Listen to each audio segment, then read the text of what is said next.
السلام علیکم۔ آج جو میری کہانی کا عنوان ہے وہ کچھ اس طرح سے ہے کہ سکرین کے پیچھے کی سچائی۔ شہر کے ایک پرانے علاقے میں تیسری منزل پر واقع ایک چھوٹے سے کرائے کے کمرے میں احسان زمین پر بیٹھا تھا۔ سامنے موبائل رکھا تھا، اسکرین پر انسٹاگرام کھلا ہوا تھا۔ کوئی دبئی میں گاڑی دکھا رہا تھا، کوئی ترکی کے ولا، اور کوئی صرف یہ کہہ رہا تھا محنت کرو سب مل جاتا ہے۔ احسان کے لبوں پر ہلکی سی مسکراہٹ آئی مگر آنکھوں میں نمی تھی۔ وہ بھی محنتی تھا مگر قسمت ہر بار خاموشی سے منہ موڑ لیتی تھی۔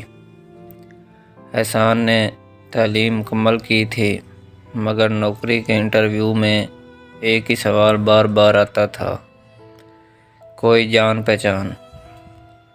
اور اس کے پاس صرف ماں باپ کی دعائیں تھیں۔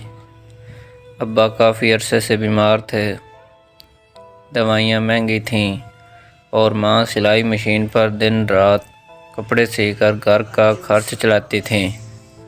محلے والے کہتے اتنا پڑھا لکھا ہو کر بھی گھر بیٹھا ہے۔ یہ جملے احسان کے دل کو چیر دیتے مگر وہ جواب نہیں دیتا تھا۔ ایک رات بجلی چلی گئی، کمرے میں اندھیرا تھا اور ابا کی کھانسی رکنے کا نام نہیں لے رہی تھی۔ ماں نے آہستہ سے کہا، بیٹا فکر نہ کرو، اللہ بہتر کرے گا۔ وہ رات احسان سو نہ سکا۔ اسی رات اس نے موبائل اٹھایا اور یوٹیوب پر ایک چینل بنایا۔ نام رکھا سکرین کے پیچھے کی سچائی۔ نہ اس کے پاس اچھا مائک تھا، نہ لائٹس، بس خاموش کمرے میں دل کی باتیں ریکارڈ کرتا تھا۔ وہ کہانیاں سناتا جو وہ خود جی رہا تھا۔ ناکامی، تنہائی اور امید کی ہلکی سی کرن۔ پہلا مہینہ گزر گیا، صرف 20 سبسکرائبرز۔ دوسرا مہینہ آیا، ویوز انگلیوں پر گنے جا سکتے تھے۔ لوگ طنز کرتے، یہ بھی یوٹیوبر بن گیا۔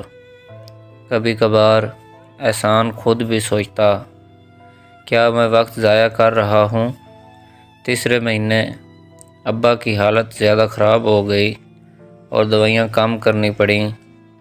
احسان نے چینل ڈیلیٹ کرنے کا سوچا مگر اسی رات ایک کمنٹ آیا، بھائی